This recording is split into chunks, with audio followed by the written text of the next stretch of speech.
Money is not everything, but everything needs money. Dua kalimat ini sepertinya pantas disematkan pada seorang wanita yang diiming-imingi mendapatkan penghasilan sebesar $7.000 atau jika dirupiahkan untuk saat ini yaitu sekitar 113 juta lebih hanya dengan setengah hari kerja. Wow, penghasilan yang fantastis untuk ukuran pengangguran tingkat dewa seperti saya.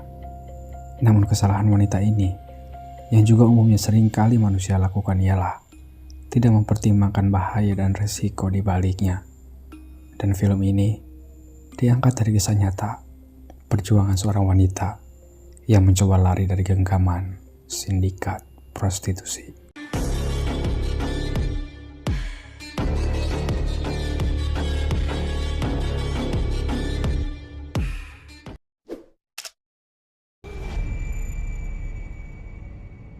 What you're about to see is not just based on a true story. Isobel seorang wanita muda, beranak satu bernama Olivia, dan juga pacarnya yang belum resmi menjadi suami, bernama Mark. Sebuah kehidupan keluarga yang harmonis untuk pemula. His Majesty here would rather sleep than feed his girl. Look what he's done. Apology accepted. Isobel sendiri juga seorang pengajar Pilates, yaitu olahraga yang berfokus pada kekuatan fisik, keseimbangan, dan fleksibilitas tubuh. Olahraga ini mirip seperti yoga, tetapi beberapa gerakan, perlengkapan, dan tekniknya agak berbeda. Selepas mengajar, Isobel singgah di sebuah kafe. Seorang pria acak kemudian masuk untuk meminta beberapa uang receh dari para pengunjung, termasuk juga Isobel. I don't have any change. Really? I'm sorry. Cigarette? Melihat Isobel yang terganggu, seorang pengunjung pria di dekatnya meminta pria acak ini untuk segera pergi. Isobel yang tak ingin ambil pusing pun membiarkan pria acak ini memakan makanannya. Nice to meet you. Pengunjung pria ini kemudian mulai berbasa-basi yang terkesan berkelit-kelit, sampai pada intinya pria ini menawarkan sebuah pekerjaan yang sempat Isobel tolak sebetulnya. Namun ketika menyebutkan penghasilan dengan nominal $7.000, sepertinya pria ini berhasil membuat Isobel mempertimbangkannya, meskipun terlihat masih ragu. Setelah Mark diberitahu dan memeriksa situsnya, ia pun menyarankan Isobel untuk mencobanya. What have you got to lose? Okay. Kick some ass. Isobel kemudian pergi menuju gedung di mana alamat lokasi itu berada. Tak lama, pria yang belum diketahui namanya ini akhirnya keluar. Keraguan kembali menghampiri Isobel yang sebenarnya ingin pergi. Namun keraguan itu ditutup rapat tatkala pria ini meyakinkan Isobel kalau pekerjaan ini hanya membutuhkan waktu yang singkat dengan upah yang tinggi.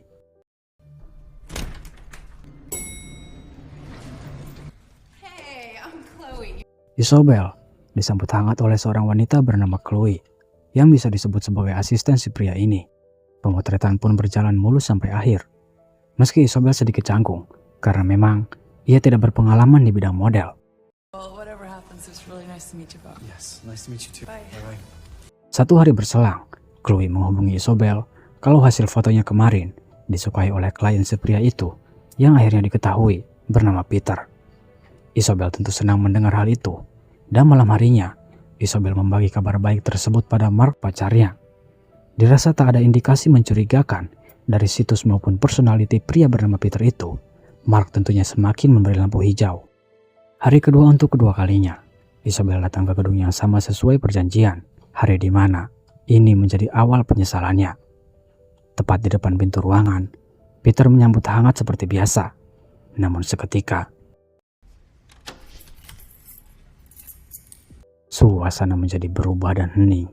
Tak ada lagi Chloe, tak ada barang-barang yang tertata rapi. Sikap Peter yang ramah tamah berubah menjadi mentah. Bahkan ada bicaranya yang penuh ancaman, membuat Isobel sangat ketakutan.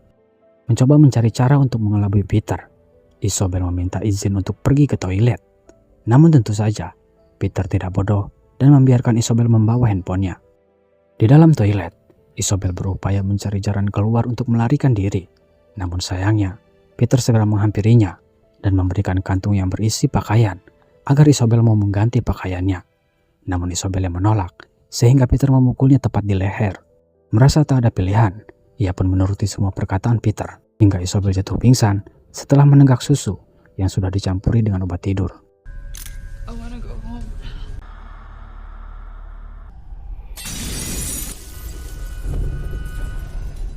Saat kesadarannya kembali, barulah Isobel menyadari kalau ia hanya dijadikan sebagai wanita pemuas pria.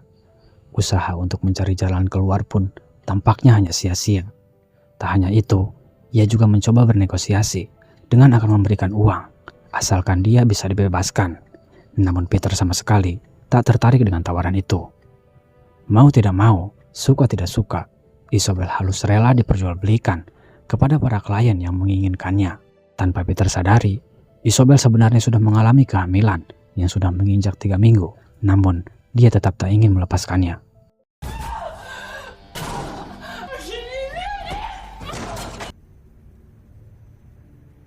Saat Peter kembali membawakan sebuah roti, Isobel yang menemukan pisau kecil di dalam pakaian, kemudian menancapkan pisau itu di dada kanan Peter, lalu berlari keluar meminta pertolongan. Namun tak ada yang mendengar teriakannya. Peter yang terluka terus mengejarnya walaupun kesulitan. Isobel juga terus berlari, lalu memasuki kamar bernomor 407, di mana di dalamnya terdapat seorang gadis kecil yang rupanya adalah putri dari Peter. Bukannya mencegah si kecil agar Peter tidak berhasil masuk, malahan Isobel masih sempat-sempatnya mengirim pesan melalui email menggunakan laptop, sehingga tentunya Peter berhasil membekuknya. Malam hari kembali tiba, di mana Isobel dibekap dan dikurung di dalam sebuah lemari. Kemudian, tak lama Mark datang mengetuk pintu, lalu menanyakan keberadaan Isobel pada Peter. Namun tentunya Peter menutupinya dan mengaku kalau ia bernama Patrick. Sesaat akan pergi, Mark tiba-tiba mendengar sebuah benda terjatuh yang membuat Peter, atau kita sebut saja Patrick, mulai panik dibuatnya. Dengan instingnya, Mark kemudian menerobos masuk. Sayangnya ia hanya mendapati putrinya Patrick yang sedang bermain bola. Isobel dengan mulut tersumpal mencoba terus berteriak, namun sia-sia saja karena Mark sama sekali tak mendengarnya. Keesokan harinya Patrick melepas ikatan dan menekankan pada Isobel agar jangan pernah berpikir untuk melarikan diri, karena dia benar-benar mengetahui semua informasi tentang Isobel, dari keluarga, teman, alamat rumah, kegiatan Isobel sebelumnya, bahkan alamat sekolah putrinya yaitu Olivia. Seperti yang kita tahu, Isobel mengalami kehamilan. Hal itu membuat dirinya semakin kalut dan gundah gulana. Dirasa tak ada cara lain. Ia pun mencoba untuk mengakhiri hidupnya sendiri. Namun percobaan itu kembali digagalkan ketika Patrick melihat Isobel yang tergantung. Setelah percobaan bundir sebelumnya, Isobel meminta Patrick untuk didatangkan dokter karena ia merasa kurang begitu sehat, atau mungkin memang hanya sekedar alasan saja untuk menghindari om-om yang akan meruda paksa dirinya. Namun Patrick kali ini mengatakan kalau ini adalah yang terakhir untuk selamanya, dan setelah itu ia berjanji akan melepaskan Isobel. Menurut Patrick, klien ini orang yang sangat penting, dan Isobel diminta untuk melakukan yang terbaik karena ini akan berdampak pada kehidupannya nanti. Ketika si klien ini datang, Patrick terlihat seperti kacungnya sendiri. Saat mulai menyentuhnya, klien ini terlihat bingung dengan penampilan Isobel yang berantakan, tak sesuai seperti apa yang diminta Patrick. Atau memang Isobel sengaja ingin melakukan sesuatu yang dimana hal itu benar saja terjadi ketika Isobel tiba-tiba menusukkan benda tajam pada si klien. Karena hal ini, si klien pun melimpahkan masalah ini pada Patrick, lalu kemudian mengancamnya dengan menodongkan pistol dan memaksa Patrick membayar kerugian 2 kali lipat. Jika tidak, putrinya lah yang akan menggantikan Isobel. Dan benar saja, walaupun Isobel melakukan persis seperti apa yang diminta Patrick, dia takkan pernah melepaskannya. Karena ulah Isobel sebelumnya, Patrick mendatangkan si pria acak di kafe, yang rupanya adalah bagian dari komplotannya. Pria acak ini ditugaskan untuk menyuntik Isobel dengan suntikan mati. Namun saat akan mulai menyuntikannya, Patrick menghubungi pria itu melalui telepon dan memintanya untuk pergi karena dia sendirilah yang akan melakukannya. Setelah pria itu pergi, hal itu memberikan waktu bagi Isobel untuk melepaskan jeratan borgol yang melingkar di tangannya. Beruntungnya, sesaat sebelum Patrick datang, ia berhasil melepaskan borgol di tangannya dan mengambil suntikan itu di meja. Patrick yang belum menyadari terus berbicara ke sana kemari. Namun, saat ia mencari suntikan yang tergeletak,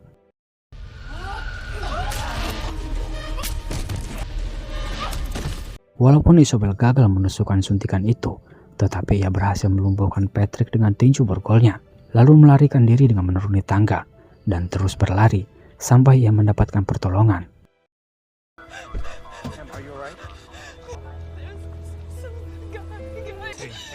Hey, we're here. Tak lama polisi pun mengepung tempat itu. Namun sayangnya, Patrick tak ditemukan. Kabar baiknya, Isobel bisa bertemu kembali dengan keluarganya. Patrick tak pernah tertangkap. Putrinya juga tak pernah teridentifikasi. Semua panggilan teleponnya berujung pada nomor yang tidak terdaftar. Sidik jarinya sama sekali tak ada kecocokan di pusat data. Pihak berwajib yang melacak situs webnya juga tak pernah berhasil menemukan petunjuk keberadaannya. Bahkan 11 tahun kemudian setelah itu, Patrick masih berstatus buron dan mungkin masih melakukan hal serupa pada gadis-gadis lainnya. Mungkin dari film ini kita bisa mengambil beberapa pelajaran yang kita bisa aplikasikan di kehidupan kita.